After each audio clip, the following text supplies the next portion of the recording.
it's Annie from Stamp Anything, and today we're going to make this cute little surfing guy. So this is our stamp, Mitchell, and we are going to do him in a darker skin tone today. So we are laying down our darkest shade of E59. You do want to be careful when you're working with the darker skin tone, at least the combination that I'm using, because it goes from dark to like a caramel brown pretty quickly, so you want to be a little bit sparingly on your darker tones and not carry them out too far.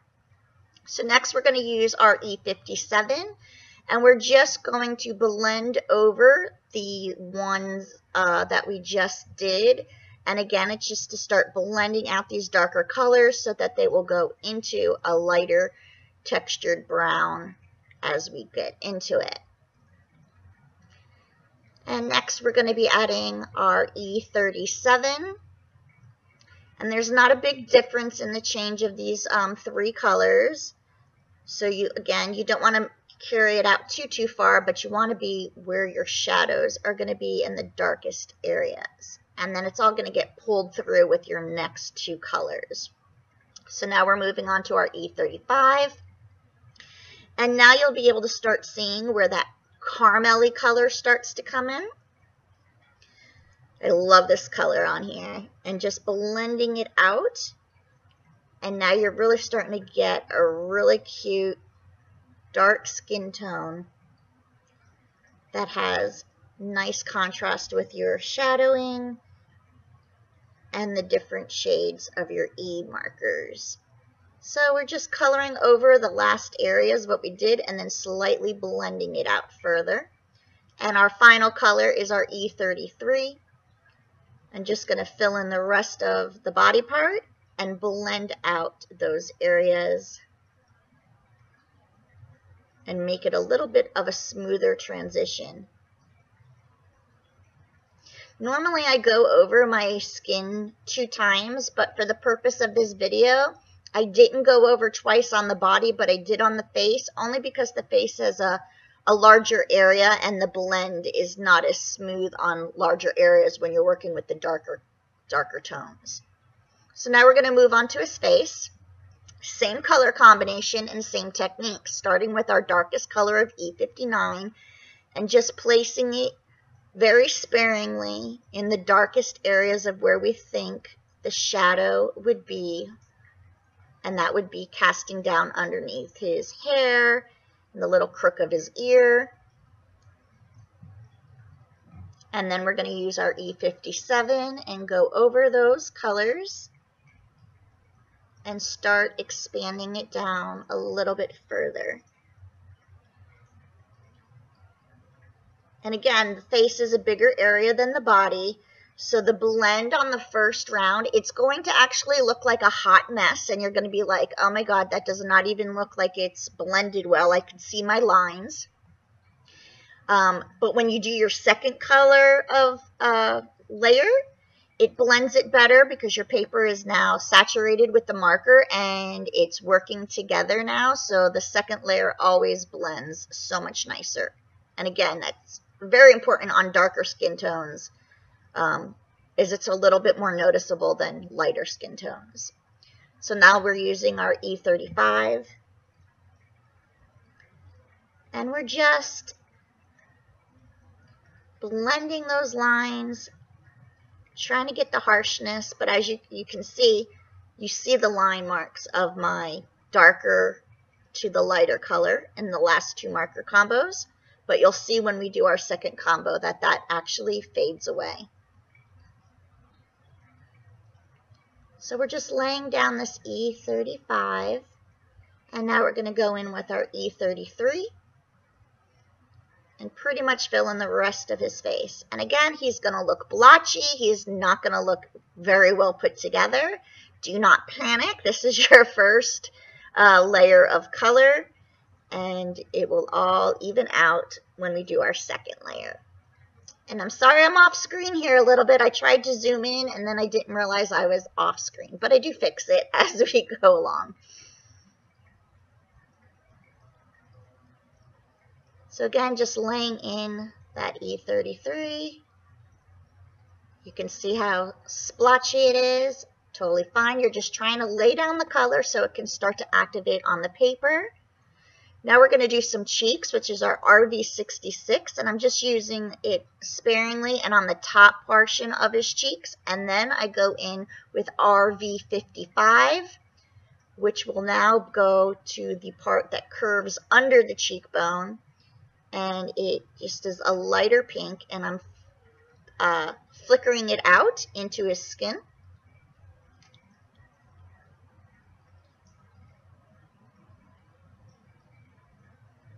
And then just that E33 again, just to blend out those edges of the blush really quick.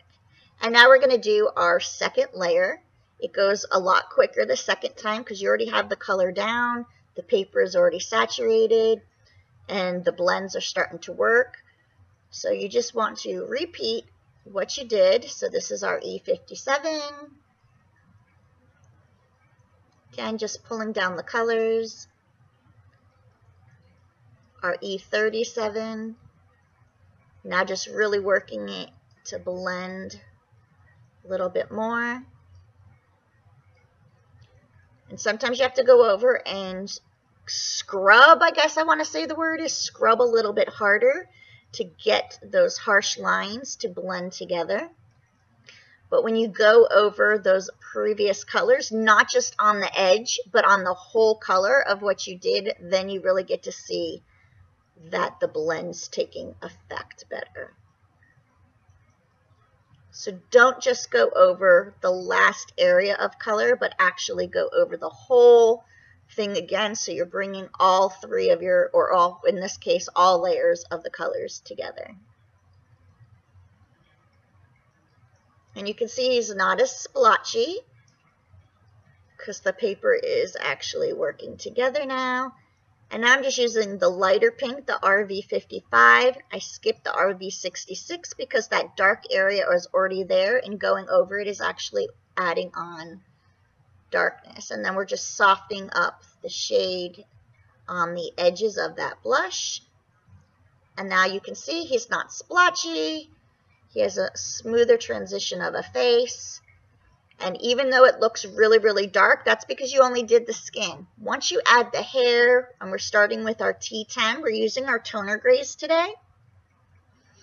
Black is never just black, just so you know that. I very rarely ever use my 100 because you can't add any more depth to your 100 marker. So you want to use combinations of grays because you can always add in a darker gray to your lighter and your medium grays to get that look and feel of black. So I actually avoid using my black marker all the time and just use toner grays or sometimes my warm and cool. So here's my T7. I am just going over, and again, it's going to look sloppy until the end. I'm just going over those T10 marks to soften them up and then to extend them further. And now our T5, repeat the process and just actually now going further than the last marker that you used. So you're just expanding and filling in the hair as it goes. And now I'm going to use my last toner gray, which is my T3. And I'm just going to blend all of it together and just fill in and color everything in the hair of this section, blending it all together. And then you can pull yourself away a little bit and see, well, now it looks like he has gray hair, not black. So you know where to go and add in more of your darker color so it reads black and not gray. If you had used your actual black marker, you would not have room to do any of that, and you would just have a black blob of hair. And now I'm just going over to blend out the harshness of the gray. And now we're going to work on another little section. And I do the hairs in little sections like these. That way color doesn't dry out too quickly. And I still have time to blend it out. And now we're going to go on to his other side of his hair. Again with your T10. Just putting down some dark areas. And this is just your first, run through just so you can see where it's going to go. And when you add all the color, you'll see where it's too gray and not black enough, and then you can always add that back in later. And here's my T3, just filling in all colors. And I will list all the markers that I used and in the order in the comments below, if I have not already done that.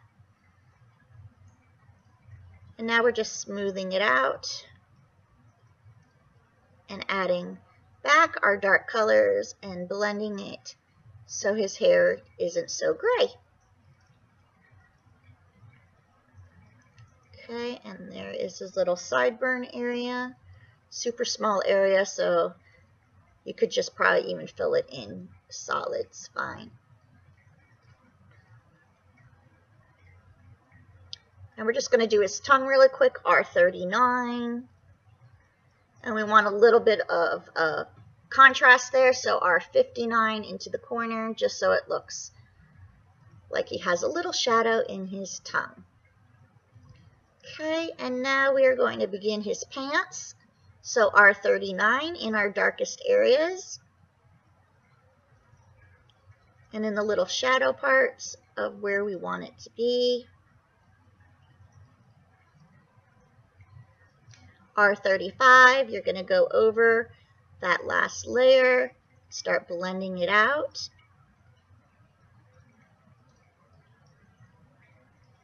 And now our R32, and fill in the rest of his shorts. To me, they were a little too pink. I want his shorts to read more red, so I'm going to go back with my first color, and I'm just going to add a little more darkness to it, and then the second color, and actually bring that out a little bit further so there's less pink and more red. And that's what's great about starting with your markers. You can always go back and play if something doesn't look right. And now we need to do his band, so we're just going to use a Y35. No shading or anything, we're just going to color it in solid because it's such a small area and it just does a little highlight. And now we're going to do his little shark tooth necklace with a warm gray W3, just down on the tip. A W1, blending it out. And now we need to do the top of the necklace part, so we're going to do that in W6 and just color that in, and there's his little shark tooth necklace. Okay, now we're going to go onto our surfboard.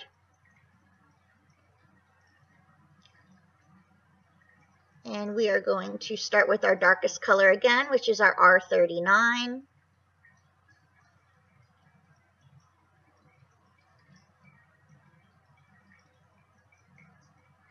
And we're just putting in that darkest curve. I left a little white on the edge because it's to show that it's a little concave, so it's going to have a little bit of a curve to it.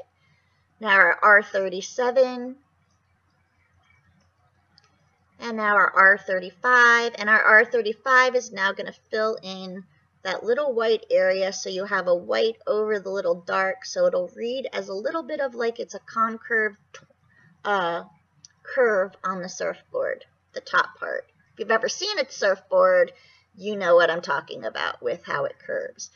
So my R32 is actually running out of ink, and you can see I am trying to use it as best as I can, but it's really just completely dry. For you, I would still use the R32, but I had to come up with something to finish this video, so I switched over to a lighter pink, which just so I could blend out the marker, but I would have still continued with that R32, but I'm just doing this, and then I'm going to go back a little bit again because now it's reading really pink on the bottom because I had to use a replacement marker. So we're just going to fill that in really quick. You see there's a harsh line there, so we want to get rid of that, so we're just going to blend it out and down a little bit further. And then we can go ahead and even it out. And there is our little Mitchell on his surfboard. So now I am going to use my abstract splatter band die, and I am just, I cut it out in a pale blue cardstock, and I am just inking up the edges, and this is going to represent the waves.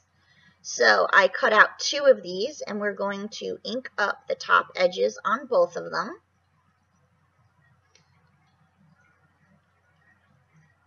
And here is our second one. And these also would work for clouds. You can also use them for bushes. I'm using them for waves on here. Super cute. Different ways you can use your dies.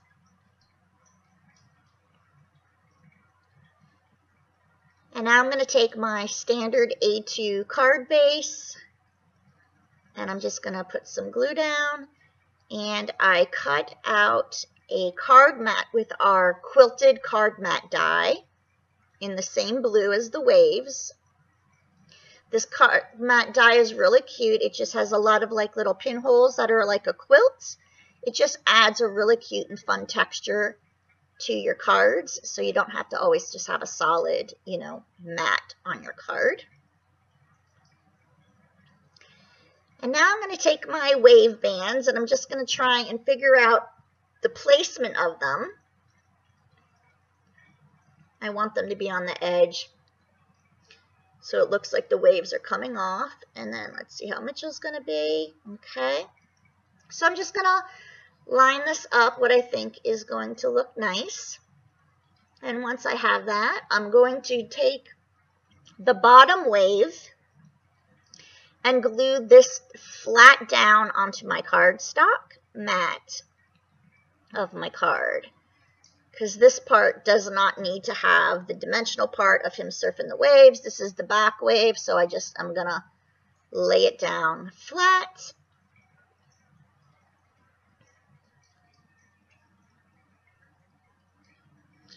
And we're just gonna trim off the excess of the banner die.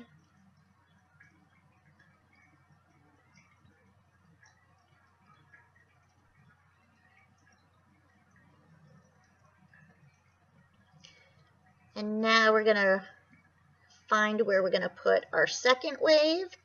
And this one we're going to want to pop dot, so it's dimensional. So I'm going to put down some foam squares on the edge of my card mat, just because the die does run the length of the bottom of my card. So it's easier just to do it this way than sticking it on the die.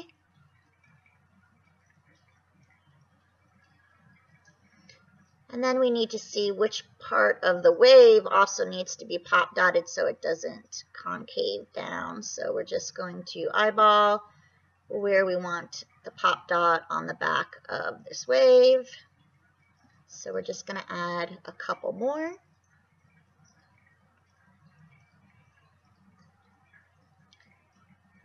And now we're going to remove our backing.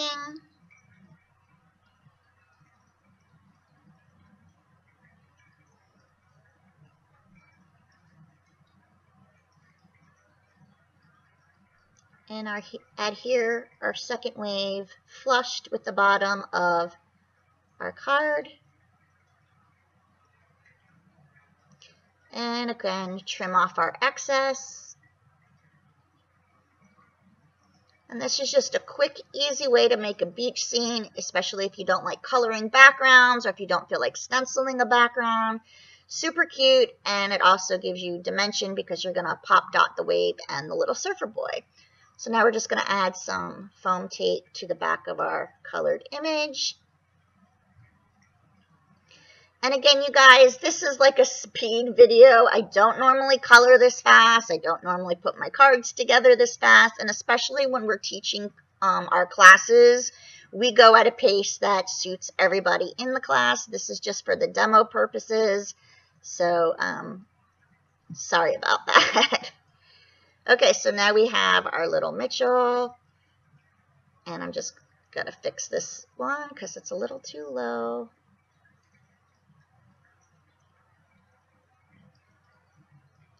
And we're going to remove our adhesive so then we can put him behind the first wave and in front of the back wave.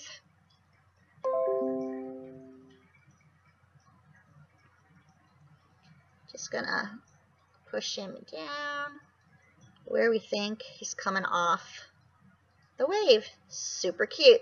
To me, the card still looked a little too plain, so I decided to cut another abstract band in white to have it represent clouds in the background. So just cut that out of your white. I'm telling you, these abstract splatter bands are awesome. You can use them in so many different ways. Just going to put our glue down, and then I'm just going to slide that to be flushed on the top side and tuck it underneath his head. Normally I would have done this before I put him down, but I didn't think it was going to look so plain without it on there. So we're just going to fix that real quick for y'all. There is our little clouds in the background. Cut off that excess once again. And there we have our cute little summer surfing 3-dimensional card. And you can always add a sentiment to the bottom of the wave or up on the cloud, however you want. Up to you. But that is it, and that concludes my little demo. I hope you enjoyed it. And here is my finished card. And our sales specials for the expo. And have a great day. Bye.